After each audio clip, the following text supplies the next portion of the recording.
Welcome to Selecting Tablet and Phone Apps that Support Your Child's Learning. This series was funded by the Connecticut Office of Early Childhood through the Governor's Education Emergency Relief Fund in partnership with MEET, the RESC Alliance, and All Our Kin. This presentation was created by educational consultants from Learn Regional Educational Service Center and presented by Pamela Santerre, Learn's Coordinator of Educational Technology Integration. This video will introduce you to the 4 pillars of learning, invite you to explore how these 4 pillars, when used in apps, ensure these apps are truly educational. It will also share a tool to help you evaluate the educational potential of apps. And finally, it will discuss the hidden dangers of free apps and provide tips on how you can select safe apps.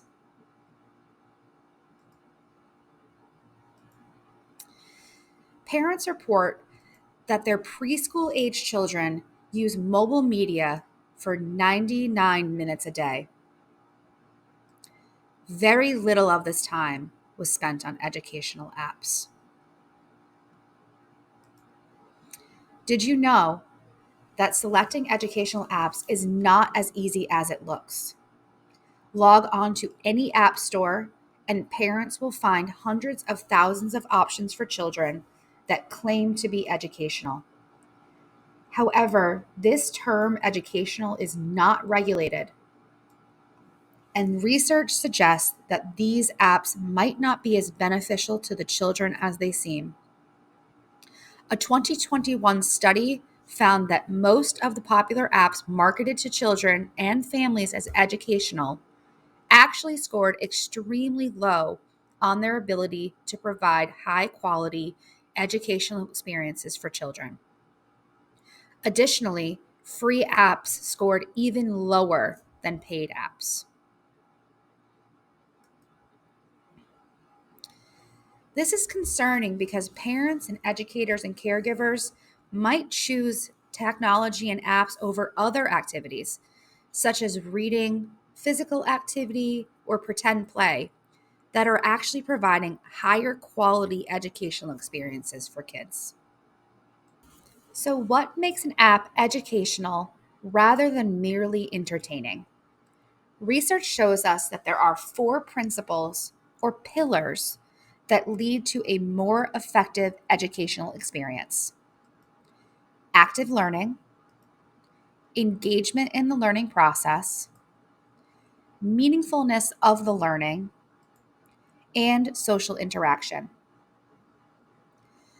The science of learning has shown us that humans learn best when they're actively involved in the material. Activity can take 2 forms: physical and mental. By active engagement, the authors are referring to not just the physical tapping and swiping that might be part of any app experience, but also a minds-on activity that requires students to question, guess, evaluate, or think deeply. For example, an arcade-style shooter game in which a child swipes at a screen to change the direction of a spaceship, that does not require active engagement or manipulation of information. But a mapping game that requires the child to tap the screen to help solve a navigation problem requires creative mental ability and involvement. In order to learn, children need to be able to stay on task, engage with the material, and be free of distractions. Placing to-be-learned information in the context of an app or story can help children stay engaged with the material. However, if the app has noise or movement or side games that are not related to the learning goal, children might drift off task and prefer to do those, and they won't actually be engaged in the learning process. The science of learning also tells us that information is processed at a deeper level when it meaningfully relates to what these children know before or when it's personally relevant to them. Apps that encourage children to connect new information to their daily lives, for example, by learning about triangles, by taking pictures of triangles that they see in their home, those will actually provide a more effective learning experience than simply asking a child to pick a triangle out of a shape lineup. Finally, an app will be more educationally effective when it allows children to socially interact with others around what they're learning in the app.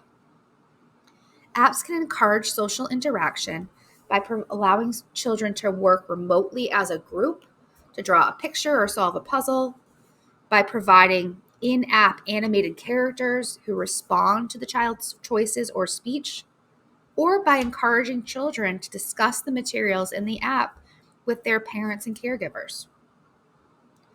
Not all apps will incorporate all of these 4 pillars, but those that do promote active, engaged, meaningful, and socially interactive experiences, and that is going to lead to more significant learning.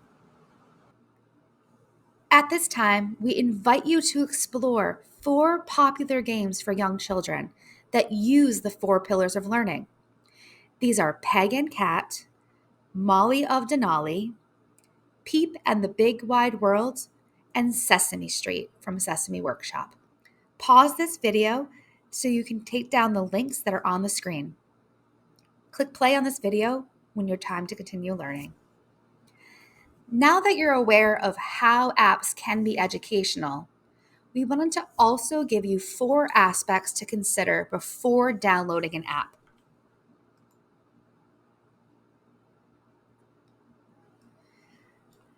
Does the app have a clear learning goal? Does it support the development of early skills such as learning sounds, numbers, or letters? Does the app ask the child to explore problems? Some apps can help children develop their reasoning and creativity. For example, does it ask the child to find a missing element in a pattern? Does the app give your child feedback? Does it provide them with meaningful, specific, and constructive feedback? These are often delivered in an audio message by an animated social character that looks at the child. And finally, does the app have a plot line? Is the content presented as an entertaining narrative? For example, do characters in the app go on a treasure hunt and the child completes tasks while on that adventure?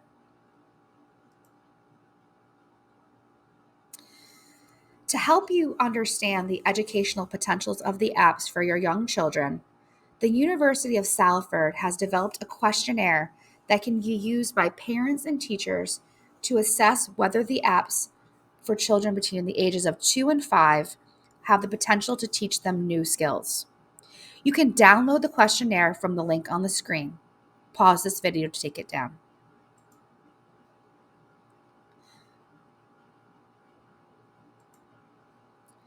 The directions for using this questionnaire are download the app and use it for 5 minutes. Then evaluate the app using each of the 10 items in the questionnaire. For each item, the app can score between 0 to 2 points for a maximum of 20 points total. Using this method, the higher the points an app earns, the more educational the app is for your child. We wanted to end this video by talking about free apps and why they need to be used carefully. Some apps are free because they rely on in-app purchases for revenue. Some are also free to download, but with ads. These apps benefit from advertising, which is typically being served by an ad network. This ad communicates directly with the ad company so that they will give you appropriate advertisements for the user. For example, they might match your interests based on what's shown in your field of vision when you're using the app. Free applications can leave you open to hacking and identity theft because they often take your personal information and post it online without your permission. This is a huge issue because it can potentially put your privacy at risk. So you are giving up your privacy by exchanging your personal data for access to the app. These apps could also contain malware and spyware that steal personal data from your phone or tablet without your knowledge. And they can also be used as Trojan horses to install other free applications that you do not know about. When it comes to free apps, here's how to make sure that you have safe apps. If you're not sure if an app is safe, you can check the permissions by going to Settings and then Privacy. Next, there will be a list of apps that access your information. Make sure the permissions make sense and don't appear suspicious. For example, you wouldn't want a child's app asking to read your contacts. Don't install an app if you're uncomfortable with the permissions an app is asking for. Next, read the terms and conditions. Don't just think about the time you're saving not reading the terms and conditions. Pay close attention to see whatever agreement you're making. See if it makes sense to you. If something seems sketchy, find out more before signing off on it. Another one would be don't sign up for free trials without reading the fine print. Free trials are usually expensive because your credit card has already authorized them to charge it, depending how quickly they bill or when they expire. When looking for an app, you can use Google to help you find the right one. Just type in the app's name and Google will return a list of websites where you can download it. You can also see what other people are saying about the app in the Google Privacy Store or the App Store. When you download an app, it will ask permissions to access certain features on your device. These are called privacy settings. The permissions you often give an app include your location or access to your contacts, photos, or calendar. You should constantly adjust these settings to make sure that they're accessing only the information that they need to.